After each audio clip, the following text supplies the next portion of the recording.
Okay.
All right.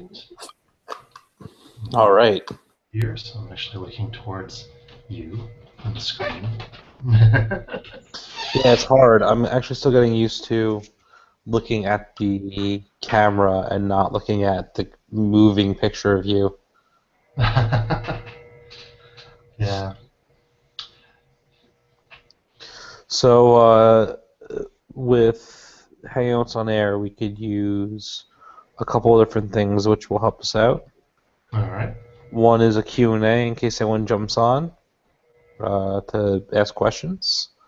Cool. And the other thing is the showcase feature, which will allow us to add links. So if we're talking about specific game lines or specific... Yeah. Like I yeah. think we decided we were going to do this time.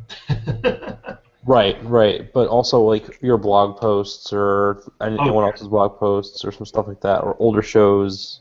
We can Yeah. link to There's a those lot of also. stuff we have that we can reference back to. Yeah. So let me just grab a book, and I'll be right back. Okay. I will do some minor editing. Minor editing.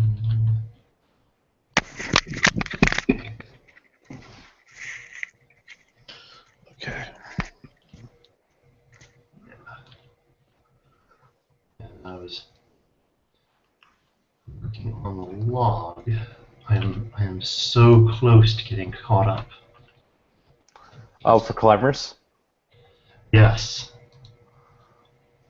Yeah. Nice. This month. Sure. When we get that nice month-long gap between next session and after Thanksgiving. Yeah, and then you got Christmas and... Yeah. Yeah. This will actually be fairly timely for the game that I want to talk about. Okay. Yeah, because they're actually doing a Kickstarter for a supplement for it. Oh, cool. Let's get the link up for it then. All right. Let me see. There it is. Because I've only had it opened for the past, 2 weeks. Is this the Urban Shadows one or no? um, no. This is for Night's Black Agents, the Dracula dossier. Ah. So where do I put that? Let me see what we got. That's actually good because I'm going to talk in more detail about Tenor Banshee Zero. Mm-hmm. And that was also a Kickstarter. Yeah. It's the way to launch new games these days, or launch supplements. So Yeah. let's see, where would I put this link? Well, hold on to it for now. Keep it Okay. open, and then when we start talking in detail about things, we'll link it into the video. Okay. If you look on your screen on the side, Yeah. on the left-hand side, do you see something that's there that says Showcase? Let's see. Oh yeah, there it is. Okay. Yeah. All right. All Cool. right. So let's do a formal beginning. Yes. So, welcome again to Myriad Plots. I'm Jason, And I'm aka. Mike. Yeah. And today we're going to talk about a couple games.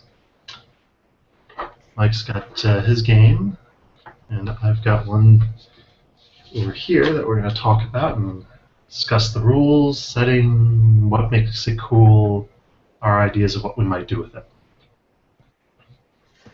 I'm going to be discussing Tenra Ancho Zero. I picked it up at Gen Con this year. That's from the indie game booth. Yeah. My game is not quite as indie as that, but I think pretty indie.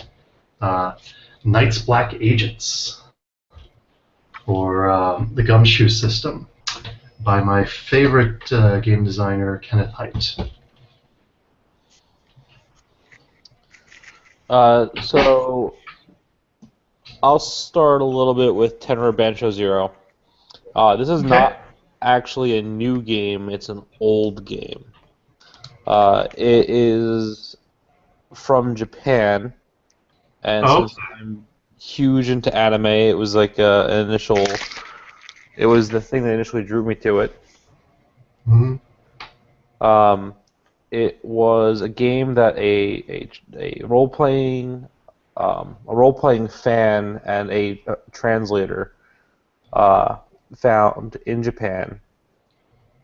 The game itself is, I think, 10 or 12 years old, Mm. and this is kind of what this book said, which has got a book for the history and a book for the rules, is actually like the culmination of all the revisions and all the rule changes. So it's kind of like grabbing D&D from like a finalized version, if D&D would Wow. ever do that. Yes, but something like like the Vampire 20th edition sort of thing. Just bring it all together.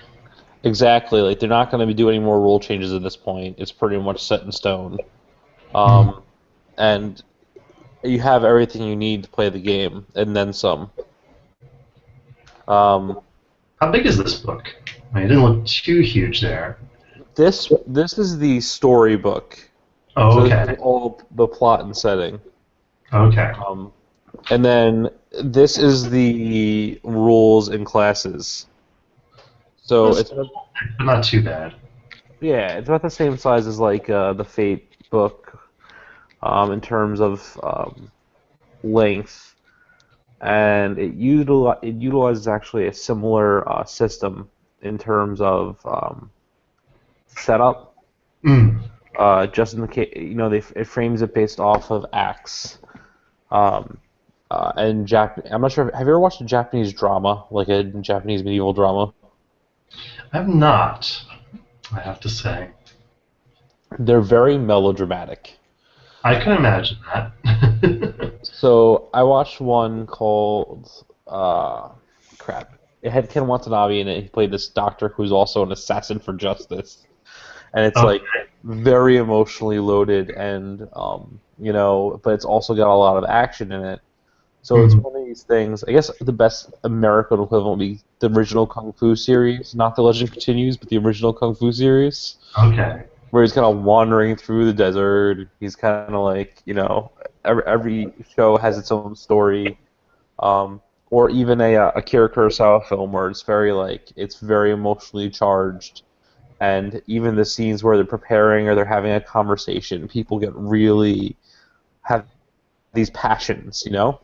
Hmm. Um, the system does use something called fates in order to drive that. And I really like fates because they're not necessarily things within the character's control, Okay. and it's how you. It's not only what drives your character, but it also affects systematically the experience and how you maintain control of your character as you Mm. advance. Because, as I mentioned in the last cast, if you advance in a certain way, you could lose control of your character. They essentially become overwhelmed by their passions. Okay. So is this something like I know Exalted had a sort of flaw where the characters would get overwhelmed by their passions? Is it something like that, or It's kind of closer to going down to a morality of zero in White Wolf. okay? So it's pretty serious. Yeah, it's like hand over your character sheet time. Okay. You just lose self control. Yeah, and that doesn't necessarily mean that they're a savage. It just means that they're totally so consumed by their passions, they're single-minded Yeah. in their pursuit. Um, every every stereotype from anime is basically represented in their class structure.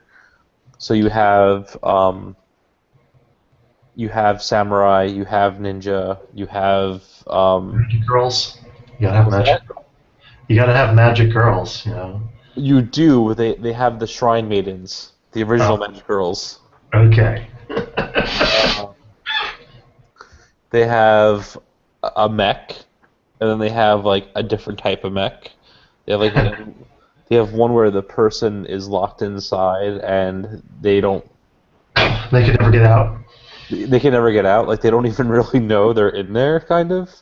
Hmm. Um, it takes they basically their mech's powered by one of those people who have completely consumed by their passions, but the Hmm. mech basically erases their memories and makes them a character again.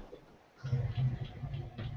So your character the entire time is like a mech, and then there's another one where it's like these innocent shrine maidens power mechs also. Okay. In addition to that, there's monks and there's uh, a more general fighter class, and it's a really interesting spread because there's a lot of choices, and the choices are the class is just like your ability, but the character creation choice is also really broad because they provide all this backstory you could potentially use Hmm. in order to um, craft a character. Okay.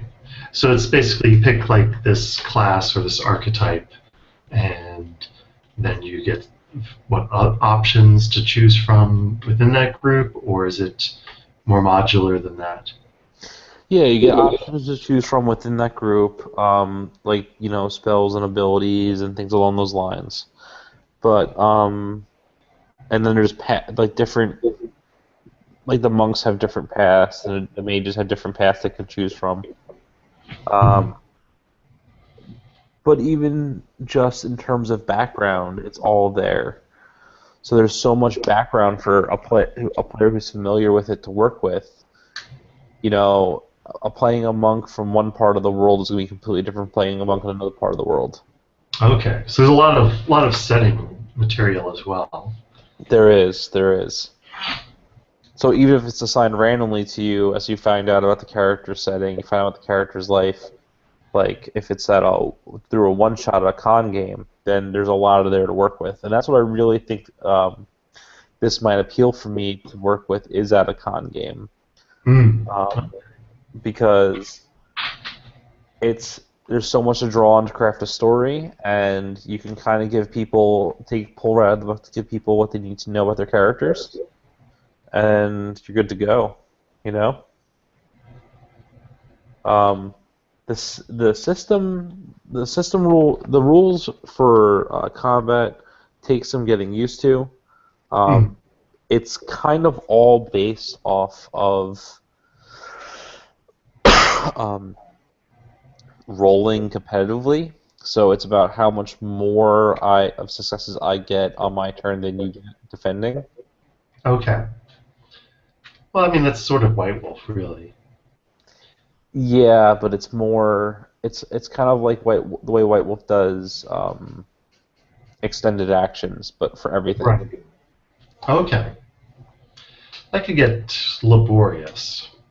Yeah. Um, so there's a lot of rolling, and depending on how you build your class, there can be a whole lot of dice involved. Okay. I'm trying to remember exactly which dye you use for the majority of it. But advancement is interesting. Advancement is very much piece by piece. Okay. There's no levels. You just get different powers. Right. Um, Also, there's a lot of randomness to this because there is charts for when you walk into town, how people react to you, and what your story might be with them. You can have passions ended on, and the real idea is to drive that melodrama every single time. That's interesting. I mean, I see a lot of things lately, um, in terms of games where you have ways to sort of pull characters into the current problems, uh, but not so much tied in with random charts. I mean, that strikes me as a very '80s design mechanic. It's to go with random charts for everything. Yeah, it's weird though because there's not. I didn't see a whole lot of random charts for actual like encounters, like combat. It's like for the way people view you. And I guess you could just kind of like alter them based off what you want to do, but it's just it's Yeah, it's just different. I think really, it's just not something that here in the U.S. that we really went that way. right. I mean, actually, I guess the closest thing I can think of to that is some of the life path stuff from Fusion, or there's a game called Tabloid that had a character generation system. I guess technically, Traveler, though I've never read it, has a similar thing where you build your character up and you're rolling random things for what happened to them, and that can indicate relationships and that sort of thing. Yeah. And But I mean, I feel like the system's fairly well constructed. I mean, it's a really thick book. It took a lot of reading to get through, and I still have to read through it again before I really feel ready to run it. hmm Um, but I feel like the system's fairly well constructed. I feel like it's got a solid setting that's very much Asian fantasy in space or on a foreign planet. okay. Hmm. So you have like descendants of travelers to this new planet, and there's an entire feudal Asian society that's built up around them, and there's also a power struggle between those who possess the technology and those who don't. So there's a lot there to work with in terms of setting, and then, I mean, the samurai are just so cool. The samurai, Yeah. like, Whoa. That is a little freaky. right? Yeah. 'Cause they have soul gems embedded into their flesh that they use to do like superpowered moves. So I don't know. It really appeals to like the weeboo in me. After watching I've been watching some fantasy anime lately, and after that, I was just like, oh no, I gotta do this. Cool. That sounds pretty interesting. Yeah. Yeah. Normally, I'm not a big fan of games that have their own setting because I'm not a fan of running games in other people's settings. Yeah. I was thinking about doing a piecing together a space Western anime style setting from like Trigun, and for me, I mean, if you pull away Hmm. their setting, you're not going to lose anything by using the same classes. That's true. Yeah. Um, you can kind of just throw away a lot of their story and just say it's it's a primarily desert world where Hmm. Asian a pseudo feudal Asian society exists, and leave it at that. Mm-hmm. Yeah. Yeah. Yeah. I don't know. Whenever I think of running an anime game, I always think of Besem. Yeah, You can make anything in Besem. you can, and my I was thinking about Besem, and I was thinking also about Fate because Fate is very adaptable. Oh yeah, no, Fate is also really easy to use. Um, So, it really well. I feel like Fate is great if you're going to go for like an action-packed game. And I think which that's where. I mean, like if I was going to do an anime game, I would be doing like slice of life drama. Okay. So, I mean, Fate, you could just say like base jump is 50 feet, and everyone's like, okay, I could jump 50 feet. Cool, whatever. hmm Yeah. Cool. So should I talk about my game? Yeah, go for it. All right. So Knights Black Agents, or let's start with the gumshoe system. Just step back and talk about what it is and what makes it interesting. Um, so Gumshoe was a game designed by Robin Laws, and it's basically designed to to satisfy the need for a mystery game, a game specifically designed for like detective stories. Uh, and most of it boils down to just this is how you really should run a mystery, which is to say, don't hold back any clues. Do not make your players roll to find clues because they will fail potentially, and then you've just destroyed your story. Yeah, that's a good point. So, what his system does is he breaks up skills into investigative skills and general skills. So, investigative skills, if you have a rating in archaeology and there's a clue that archaeology could figure out, you just get it. You just get that clue. Okay. You say, what does my skill in architecture tell me about this church? And you're like, well, it was built back in this era, and it was common in that time for there to be secret compartments behind the fireplace, and so to look back there, and hey, look, there is a little priest hideout back there, and it looks like that's where the murder weapon was hidden or something. Now, do you think that like to keep the dramatic effect, you would hand that information to the player secretly, or do you would just relay it for fun, like just to keep things moving? No, I would relay it openly. I mean, it doesn't help a mystery if one player has the clues and the other players don't, or Okay. worse, two different players have the clues and aren't sharing them. Yeah, that happens. Yeah. Um, and then the other part of investigative skills is that these are cues for like this is how my character is awesome. It's like a normal person wouldn't pick up on all that architecture stuff, but since you are this highly skilled detective, you just know that, and this is your way of showing that your character is awesome, and so everyone should get to see, oh yeah, so he knows all this stuff because he's crazy. He knows all about buildings. Right. And so there's so that's one set of skills, and typically in those skills you have like 1 or 2 points, maybe a little bit more. 2 points makes you like a world class expert. Oh wow. Yeah, because you don't roll them.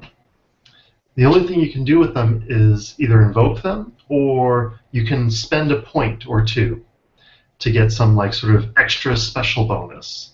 Okay. Like for instance, you might use your here's a great one. You might use your knowledge of architecture to figure out, all right, if I hit the tower with a charge at this point, it'll bring the whole place down on them. That's always a good thing to know. Yeah, you get some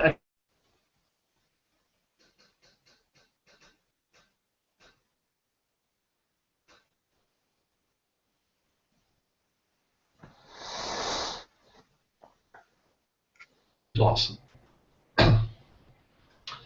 And then general skills are a little bit more standard. They're still a little bit weird. Basically, you have a number of points in them. They might be only a few points. You might be really skilled and have 10 or more points. And the way that works is every action has a difficulty, Okay. probably 3, maybe 4, and basically you roll a d6. And if you want, you can choose to spend some points from your skill to add to that roll. And you roll d6, add that number. If it beats the difficulty, then you succeeded. Nice and simple. Yeah, that's nice and simple. Yeah. And the idea behind that is to have that sort of narrative currency, so that you spend points from your skills to say that I'm a skilled marksman, so of course I'm going to hit the guy halfway across the football field. I'll spend 4 points and get a guaranteed 5 and pick him off nice and easy. Yeah, why wouldn't you? Yeah.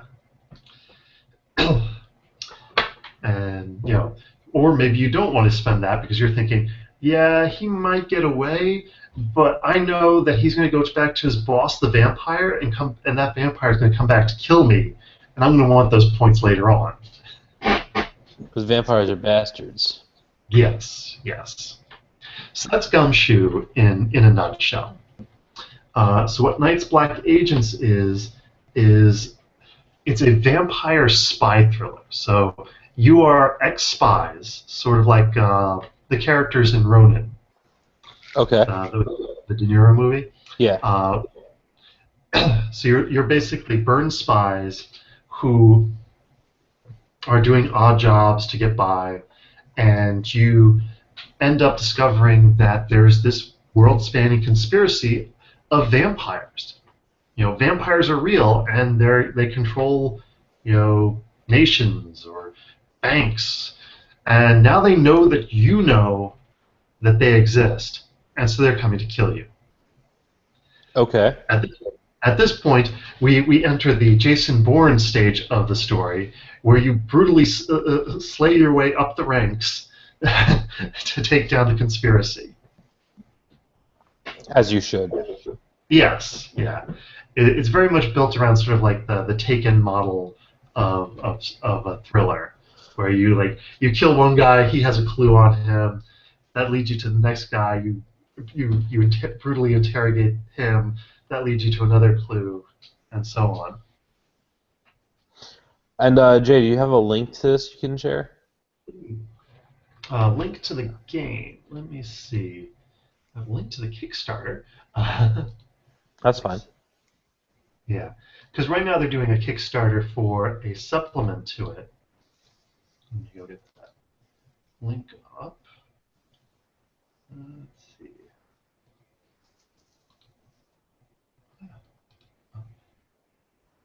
How do I add a link?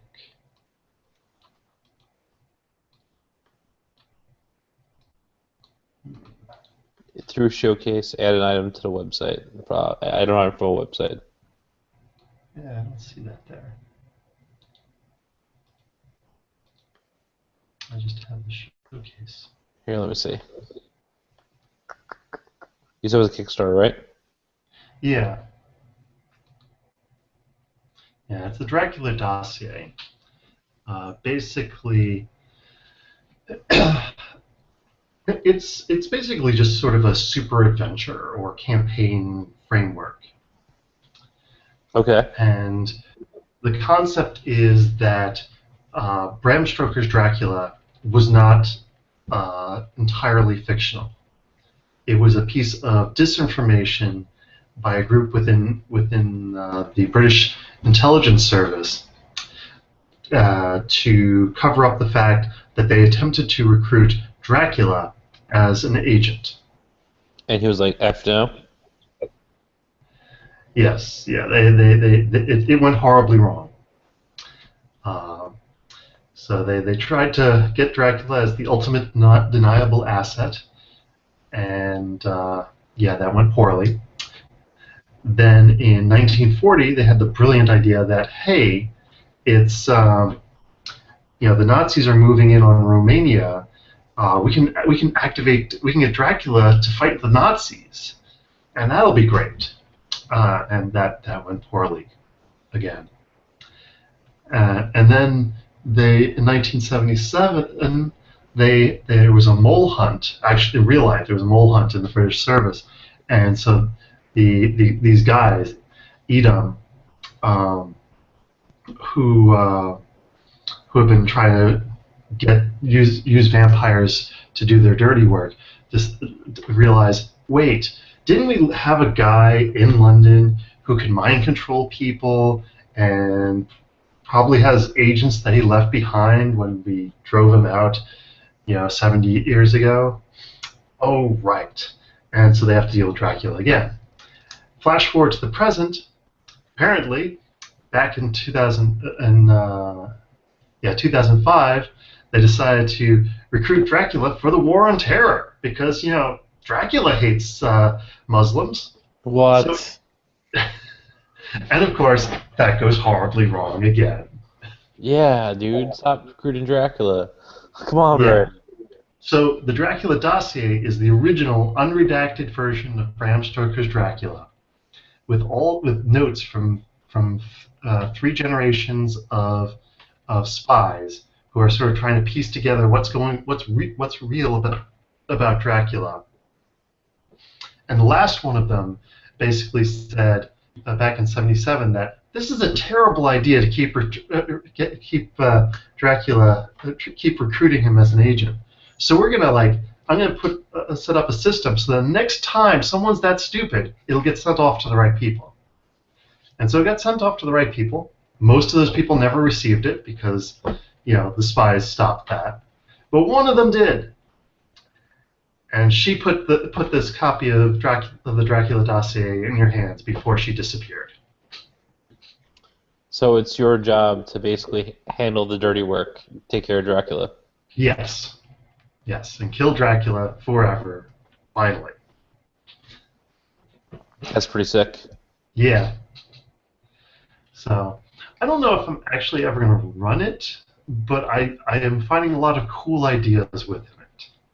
I was going to say, that's actually something I wanted to transition to. What do you think you're actually use it for? The dossier I'm mainly mining for ideas. Because I always like to see how people put together their adventures for a game system. Okay.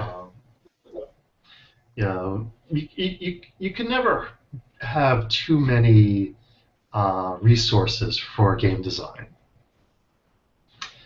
And so I'm looking at this, seeing how they are putting things together, ways to think about the game and use it. Because I do want to run a game using Night's Black Agents, because I want to, well, for 2 reasons. A, I want to try new systems, and Gumshoe has been on my list for a while. Okay. Because I like how it does investigation. I just don't know how well the sort of narrative currency of spending skill points will actually work. Okay, if it works well, this may become my go-to system, or something derived from it. If it doesn't work well, then, I ran a good game and, had fun. The other reason I want to run it is, actually, no, I have 3 reasons. But the second reason I want to run it is that I've been wanting to do a spy game for a while, specifically for my World of Darkness. Right. And so I'm thinking of running a game that takes place within that World of Darkness. Maybe not against vampires per se, or not just vampires, but dealing with some of the overarching conspiracies that I could see existing in my game world. Okay. Yeah. And the third reason is Grace wants to play Vampire Hunter at some point. That's a good reason. Stake vampires, yep. That's a good reason. Yeah. I wouldn't mind playing Vampire Hunter either. Yeah, I think it'd be fun. And it sounds like it would be a nice, fast-paced game. I feel like that would be a change up from my usual stuff. Cool. So, Anything that you would mind to pull out completely from the system and just use for the fluff? oh, the fluff. Not not particularly. I mean, fluff-wise, I mean, Night's Black Agents is sort of like World of Darkness in that it takes place in our world, except there is supernatural evil. Yeah. There isn't really fluff to mine there. I mean, there's a fair amount of interesting real-world stuff on spies in there, so I could mine it for some ideas there. Um, And the Dracula dossier, of course, revolves around Dracula. So while there's some stuff I could use there, a lot of it's, I'm not going to run a game based around Dracula. I mean, it's a cool idea. It just seems a little silly. I hear you. I hear you. I would Um, play the game fighting Dracula, but Running a game is just not where you're at. it goes back to that whole I don't run games in other people's worlds, and that's Bram Stoker or Hollywood's world. So Yeah, I can see that. I can see that. on the other hand, actually, I might mind the British Secret Service that's the Secret Service organization that's using vampires as agents. Them I could see using. Okay. Would you use that in maybe like a hunter game or? Yeah, I think it would make an interesting hunter conspiracy or compact. Yeah. Yeah, they'd have lots of resources monetarily and lots of connections. I don't see that they'd really have a lot of like powers, conspiracy style endowments, but they'd have a lot of assets.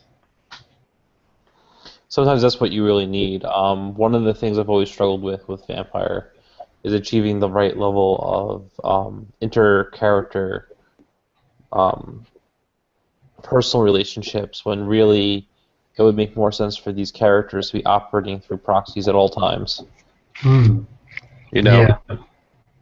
I feel there's a fundamental conflict between the way it's written and the way it's kind of portrayed.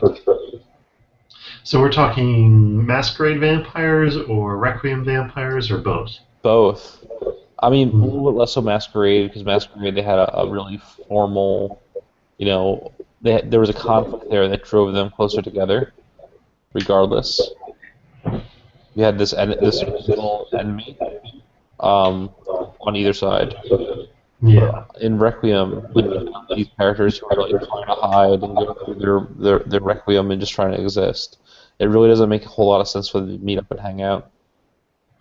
Yeah. Yeah. I never felt like vampires made a huge amount of sense hanging out. I mean, a certain amount of socialization I think would have to happen because you can't really talk about being a vampire to lots of people.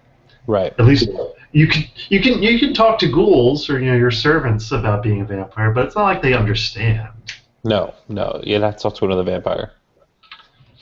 Yeah, I'd say that would probably be the main reason vampires would interact. Other than messing around with each other. Yeah, I guess I get bored. I guess that's one reason to do it. It just seems kind of like silly. I don't. Maybe it's because I always find some way to amuse myself. Like, if you have a vampire just likes playing video games, then he's only ever going to go out for food, and that's basically it. Yeah, it does seem like there'd be a lot of shut-in vampires. I mean, it'd be very easy to be one. Oh yeah, totally. Just think about if you like reading. I mean, I can read all the time. I don't have the time to, but if I was immortal, then Yeah, yeah, just read. that's true. Yeah, there'd be a lot of vampires sitting around reading, writing poetry. You know. Yeah, and that's not a very exciting game. No. No, not at all. Not at all. And it's funny because I feel like the game that that you described, the Draco Dossier and the system and what was the name of the it's the Gumshoe system and what's the name of the game? The sub game? Knights Black Agents. The Night's Black Agents. It sounds very much like a combination of like White Wolf and Mage. I mean, Vampire and Mage. You get like the vampire or Hunter and Mage, I guess. You get like the detective story happening, Right. and you also have those Hunter elements, which is really cool. Yeah. Yeah. Well, most of my games tend to feature heavily in mysteries. It's a nice, easy way to build a story. So something happens, you need to figure out what, or how, or why. Yeah, and I find that my games tend to dwell on interpersonal relationships, Hmm. and especially between the players. And one of my players flat out told me recently that part of the reason why there's always conflict in our group of players which are in a game is because otherwise he thinks it's boring, so he seeks it. Oh boy. Yeah. So when he said that, I was like, son of a bitch. So I mean, if that's the kind of game they want to play, then yeah, I feel like Tancho Benra Zero is a good way of doing it because part of it relies on very straught interpersonal relationships and That's um, true. Yeah. Yeah. Yeah. Something like another game you might consider for that same thing is Hillfolk. Hillfolk. Yeah, which is just totally melodrama. It's all it's all drama. It sort of de-emphasizes procedural play, um, and it's an interesting system. I've yet to run it. Grace got to play it last year and really liked it. Uh, but it's an interesting system because it's all about emotional needs. So you're trying to like get people to you might be trying to become king, but you're doing that because you want respect, and so you're trying to get other people to respect you, and that gets that gets you some bonuses that can be used for controlling the narrative. So it's Hillfolk, a game of the Iron Age, or a Probably game of Iron Age drama from yes, that would be okay. it. Yeah, yeah. So The this is first game, more. yeah. So this is more kind of Nordic sagas type of. No, actually, it's set the base setting. And there's a lot of alternate settings. Okay. The base setting is basically Bronze Age Levant. Okay. Yeah, it's not your typical game setting. Basically, you belong to a simple hill tribe. You might be chief, you might be the daughter of the chief, you might be the lead warrior, or whatever. You have some role in the tribe, and you're all related, and you all have relationships, and you're just trying to get what you want out of life, out of your fellow players, some of the NPCs. Okay. Yeah. So it's kind of like part of competition for power, part. Yeah, I mean it's all about getting your emotional payoff. Okay. Yeah, I mean it might not work for your group. I mean those guys like a lot of action as well. So Yeah, and part of me has been considering. 1 second, minor technical glitches. What the heck is that? I don't know what that is. Hopefully it will pass. Yeah, sorry, I have It's my all right. baby monitor on. Yeah, it's probably too close to the microphone or something. No, I was just sitting there way, way far away from the microphone, and then just suddenly went crazy. Maybe Sebastian is tampering with one in his room, already taking things apart. Yeah, that's precocious. He hasn't even learned to roll over yet. Could you imagine? That'd be awesome. Can't actually roll over, but already ripping it apart, just figuring it out. Yeah. Yeah, so let's see. I think we've mostly covered our two games. Um, Yeah. I mean, have have you looked at Vampire the Masquerade 20th Anniversary Edition? yes, in fact, I even played about 4 or 5 sessions of it before that particular game fell apart. Okay, what did you think? Um, I mean, it's okay. Um, I mean, again, I dislike running games in other people's worlds, so I wouldn't do it. Because it's a much more firm setting than White Wolf is now. Yeah, I mean, New World of Darkness is a toolkit, so I feel fine running in it because I just throw out any bit that I don't like. Right. Whereas Masquerade, there's all this history, and if you're playing with someone who knows all the history, that can be a little bit of a downside. Because they use that to their advantage in certain social situations. Yeah, yeah. I mean, it's not even like using it to like get one over on the other players, but just bringing in all of this history and just basically having setting mastery that no one else can really get to. Yeah, I played one game with a different group than my standard group. And they were bringing in all this side story stuff that Mm, was just like if you wanted to keep up with what was happening in the game, you had to yeah, have read like, every single book. yeah, which is ridiculous because there are way too many books. Exactly. So I do prefer the Onyx Path, New World of Darkness stuff. But I do like the central tension of the Oh Camarilla yeah, Sabbat.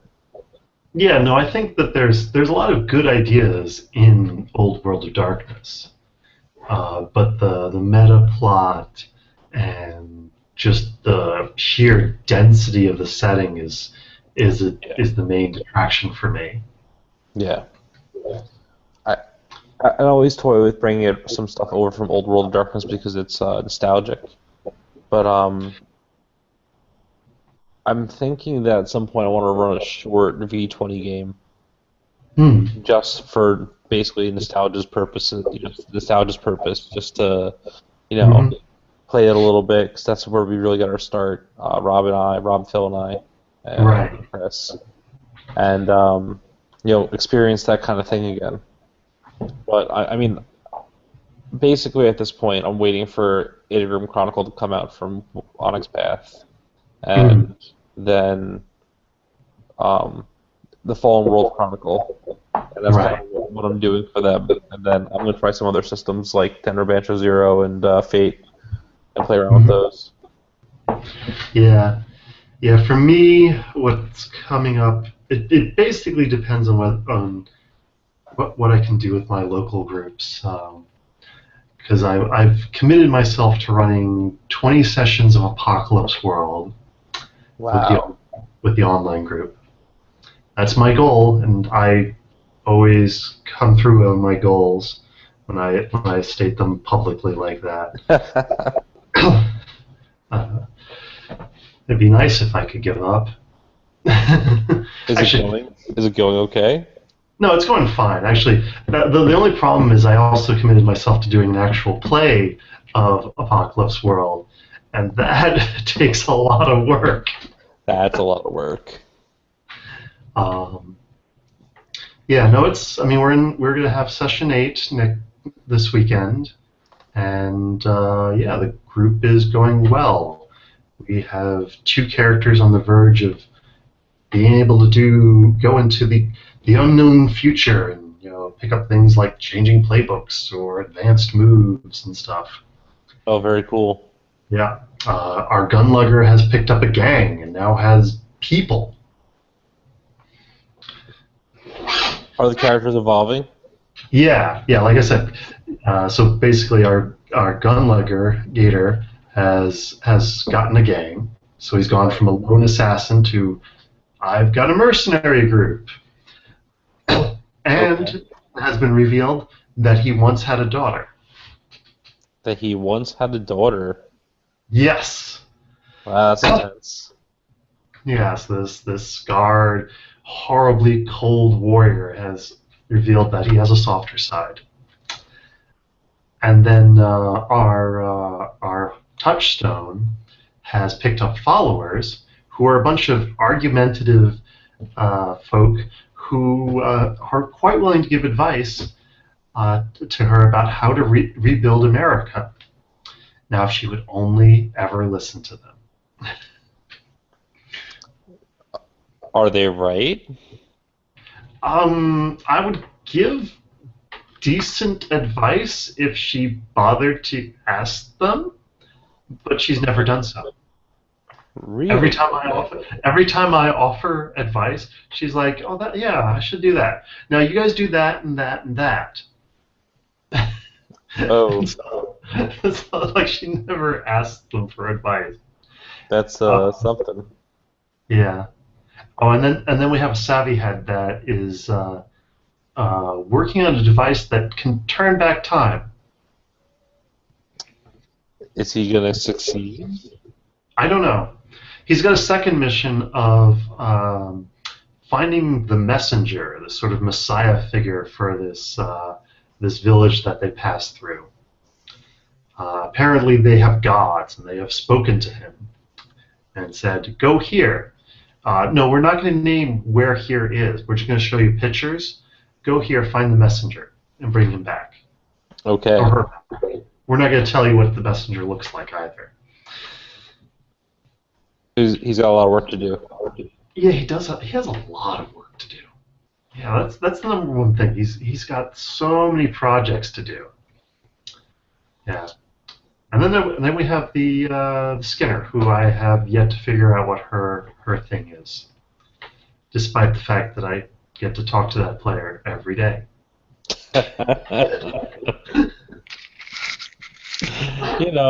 Sometimes it's the hardest part. It's just very difficult. Everyone else has very easy. I was like, oh, I can see what they're obsessed about, and it's like, I can ask my wife what she wants her character to do, and it's like, oh, I'd like to really talk to the other characters more. It's like, well, it's the one thing I have no control over is getting the other players to talk to you. You know what I find works very well? Please Getting tell them. me. What's that? Like, please tell me. I think you have more, you do better at this than I do. Putting them in situations where the solution to the problem is not easy, is not violent, and then providing them time where there's no NPCs around. Hmm, So that's hard. yeah, it is. It is. So I use diners a lot because diners kind of signal to them like this is your green light to talk for a while. I use travel scenes for that same reason. This is your green light to talk for a while. And I try to seed the conversations a little bit beforehand and just try to get like usually the thing is that you have Grace who wants to talk. Right. So, I mean, it's on her when those moments happen Yeah. to pull it along. Yeah. I mean, that's the thing. I've gotten good conversations.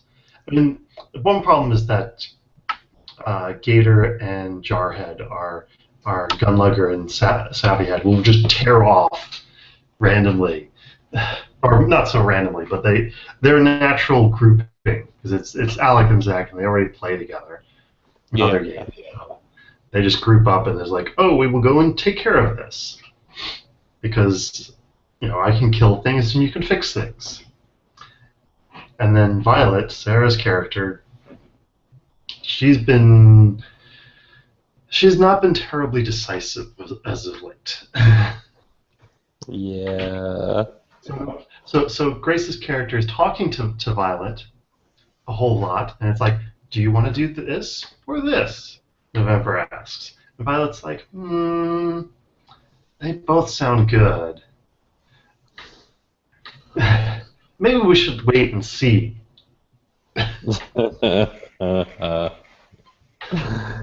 Oh yeah. Yeah. Yeah. So that is pretty much how the last couple games have gone. Um. th- Sometimes the problems.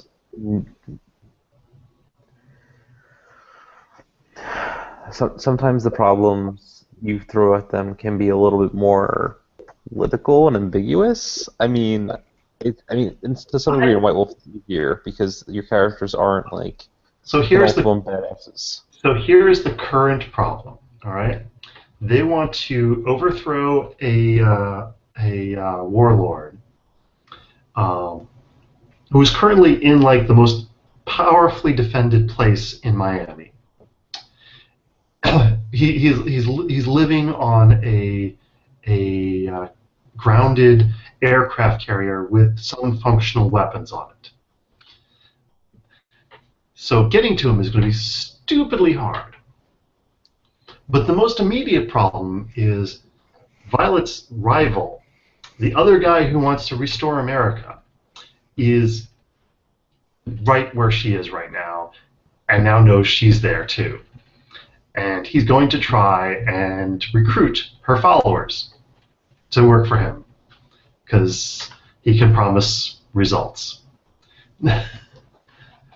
So that's sort of like the immediate problem is like, what does she do about him? Does she fight him? Does she challenge him and get him to back down? Does she convince him to work with her? These are all options that have been suggested to her by November. And where is Gator and the Savvy Head right now? Jarhead, I guess his name is, right? Yeah, yeah. Jared and Gator have. This is partly my fault. I let them go off into the East Wing. So basically, they're currently in a automated hospital, and the East Wing broke down. The lights went out. It was the psych ward, and nobody went in there for 5 years. And so, as part of the payment for what they need for the hospital for, they went to the East Wing to fix it up, and they did that. And there was horrible freaks and disturbing things, and they escaped with a little girl because what do you find in a horrible, monster-filled building? But a scared little girl. Yeah, absolutely. Yeah. Totally ignore the fact that you still have not seen that the right side of her face. Hmm. I mean, they know something horrible is under that hair, but they just don't want to look at it. Fair enough. Fair enough. Yeah. So yeah, I mean, last session was a short session, and so they spent it dealing with that, and I wasn't able to get a scene together with. Well, I couldn't get more than one short scene together with them in November. So November and are they being reunited now? Yeah, I mean they're all in the same building. It's just for last session, two of the characters wandered off into the scary part of the building. Okay. So in So this next session, they should all be in the hospital with no particularly good reason to leave it, unless Violet gets some brilliant plan, which is fun. what I would think about doing possibly is if you inject a flame into her decision making. I've been Um, thinking about that. Yeah. Maybe a note from her rival to one of her followers that she finds, or that even they show to her, showing what he's trying to do exactly, also prevent her from doing anything in the moment. Hmm. So forcing them to discuss it. Yeah, yeah. I have one definite idea, which I should probably point out. Spoilers to Alec and and Zach. I don't think Grace will probably watch this, but We'll just message them later, like spoilers. yeah, spoilers. I plan to have Violet's followers hire November to convince Violet to do something. That's cool. Because I mean, everyone knows that November is the most persuasive person anywhere. Right. I mean, she's the Skinner. She is stupidly hot. Yeah. Um, I mean, last session she convinced. I mean, 2 sessions ago she convinced zombies to just stand there while she stripped for them, despite the fact that they're getting shot in the head repeatedly. That's weird. Yeah, yeah. Some of the moves for Skinner are a little bit bizarre, Yeah. but yeah. So yeah, I totally intend to have the followers just say the heck with it. We want to actually do something. November, we will pay you to get Violet to do what we want her to do. An easy way of isolating the characters without making any of the characters really feel railroaded. It Mm-hmm. and so you can kind of force some conversation would be natural disaster. Mm-hmm. Specifically, what I'm thinking is a very large storm. Yeah, yeah. I haven't had enough weather lately. So it's a way of making it like so you're not saying like you're not putting like a horde in their way that the gunner is tempted to go off and kill. You're not Right. putting a put it's an easy barrier for them to understand like oh hey this is a time for me to sit inside and stay warm type of deal. Yeah. Yeah. No, I could throw a storm in there, and that would definitely keep them inside for a little bit longer. And that might give put a little bit more time before Violet's rival gets to bring in his gang of men to start escalating the situation. And in terms of promoting conversation, you can use the gang and her followers as a chorus in the traditional sense. Hmm. Yeah. Yeah. So So, harrying her from both directions, yeah. um, and I have a feeling that if you start providing options to the group that she could take, one of them's going to end up taking the side of let's kill everything, and the other one's going to end up taking the side of, no, we should, figure it out another way. Yeah. Yeah. I mean, it's actually really appropriate for Violet's followers because their downsides are that they are judgmental Okay. and they argue a lot, um, which is the main thing that she's picked thus far to go wrong with them. Because it's Okay. better than them deserting her or getting sick. So she just sucks it up. It's like, they'll just yell at me. That's okay. Nice. Yes. I had fun narrating the week long car trip down to Miami as they just argued amongst themselves and with Violet. Now, are you going to do anything with the trading partners of this big guy in the aircraft carrier? The what do you mean the trading partners? Well, I mean, like taking this guy down will have, if they succeed. Oh yeah, yeah. No, that I mean that's the other thing I want to get to is that once they take out White, um, which I mean it's probably going to be it requires some finesse because storming an aircraft carrier sounds like a really bad idea to me. Yeah. I mean, they only have one rocket launcher. That's not enough to take out an aircraft carrier. No, not at all. Um, but once they get rid of him, their plan is uh, to have an election. So arranging that would be interesting. Yeah. That might be a little difficult. Yeah, yeah. I have to figure out who would run. You know, Who's voting?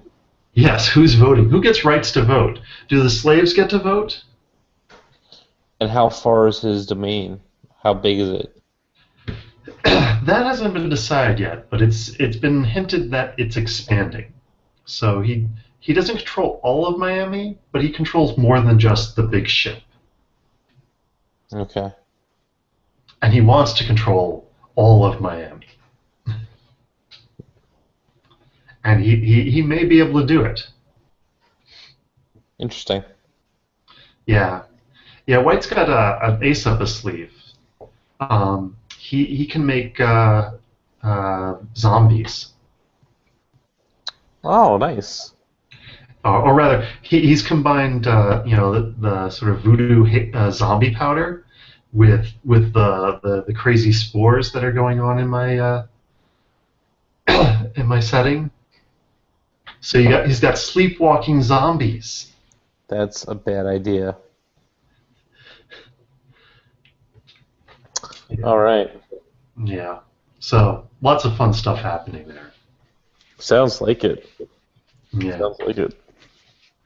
I have no idea where it's going to go, and I know that most likely, I mean, the way people are advancing, probably Gator and November will have advanced themselves out before the group leaves Miami. Oh, really? Well, I mean, they both have 6 advances, I think, and so probably they'll get another 4 or 5 before the Miami's played out. So, or more, and I don't know how much more they're going to take. I wonder what Alec intends to do with Gator. Retire him? I don't know. I mean, I think he's opened up a new dimension to his character as a leader and former father. But I don't know that he's got a plan for where he's going. You think he's a new hard holder as his second playbook? I think he was edging away from Hardholder several sessions ago, so I don't know that he's changed his mind. It'll be interesting to see what happens. Yeah. Yeah. Due to just life and personal stuff, our sessions have come to a complete halt. Oh yeah, because people have work and school and life, and all that stuff. Yeah, I don't even really know what's going to happen in the future because I might have to start taking certain graduate classes on our game night. So Oh yeah, there goes a semester or more. or more. Well, the program's 2 years long, so we might have to find a different game night. Yeah, I think that's what will have to happen then. Yeah, but I mean, I hope we get to finish Numenera because I really have enjoyed the system so far. Mm-hmm. I'm getting to run 5th edition actually at the library with teenagers. Okay. So I'm running a 5th edition game. I'm running a 5th edition arena game, which is basically just them going to be doing play combat in Right. an arena setting, just to learn the rules. And then I'm also going to be running a one-shot that I've been working on, the one I had you look at, Okay. for educational purposes. Yeah. Yeah, Learning about games. That's educational. it's educational. We're learning about narrative and rising action, and falling action, and climax. Yeah. And the next this one is going to start off traditionally, and then I'm planning on doing another one um, in February. That's going to show off a media rex, like so it's like in the moment, Ah, I want that in the moment type of beginning. uh, yeah. I had a game that I wanted to do that would start out that way. Um, it was going to be Geist Noir. So it was going to have start off with So you're all in the cemetery hunting for hunting for this lost torpid vampire because you all have a dark secret in your past, and vampires are really good at figuring out your dark secrets. And so now, if you don't want that to come up, you owe them. Nice. Yeah. Yeah, and I was thinking about doing something more modern for the second game. Maybe use Fate or maybe use White Wolf. I'm trying to Mhm. get them to think about games and gaming systems because, like, the thing is, a lot of the kids at the library have gotten really into games, like the idea of gaming, but they all keep on creating their own systems, but none of them have ever played a full D&D game Oh. and or a full game of anything else. So it's Mm. really hard for them to create a system Yeah. if they've never. If if you're going to create a system, you need to at least have seen more than one system and have really played them. Yeah, yeah.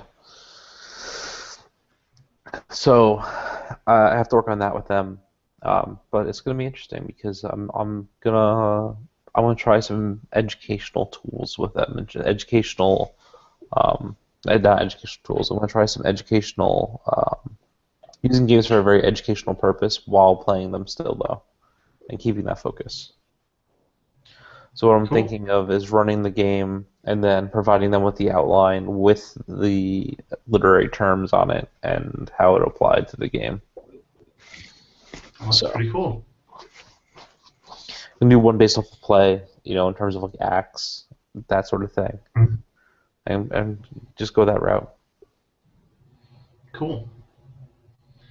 So Yeah. Neat. um, so I was thinking next time we can do a bit of inspiration. Okay. You Um, mean like what we use for inspiration, or how we do our inspiration for games? what we use for inspiration, and I figured we could try to bring in some video clips through the YouTube app Hmm. for different shows and different things that appeal to us, All and right. use that to kind of show off some things. Yeah, I'll get some links together for that. I mean, I know for the last I have no idea how long. I know for the last several years, one thing that I always keep coming back to is Witch Hunter Robin. Oh, it's such a great show. For some reason, it just on so many levels, they're just like, ooh, I want to use that idea from from that show at some point. The music is phenomenal too. Yeah, I don't remember the music being good. Good. I should probably get that soundtrack. It's a good OST to use because it's wordless and it's Yeah. very dreary. Yes. It's very dreary. Um, yeah, so I mean, Witch Hunter Robin's great. I'm gonna talk about how I use Devil as a part timer Mm. for one key character. I'm also gonna talk a little bit about Rocky and a little bit about um, my demon game. Cool. So that would be Myriad Plots 2.3. Yeah, that should be fun. I'm sure I will have many links once I start thinking about All it. the links. All right, man. Well, it's time to go to sleep, I think. Yes, especially for you. 12:30 East Coast time. Yeah. Have a good night, Jay, and have a good night, internet people. Yes. Till next time. Till next time.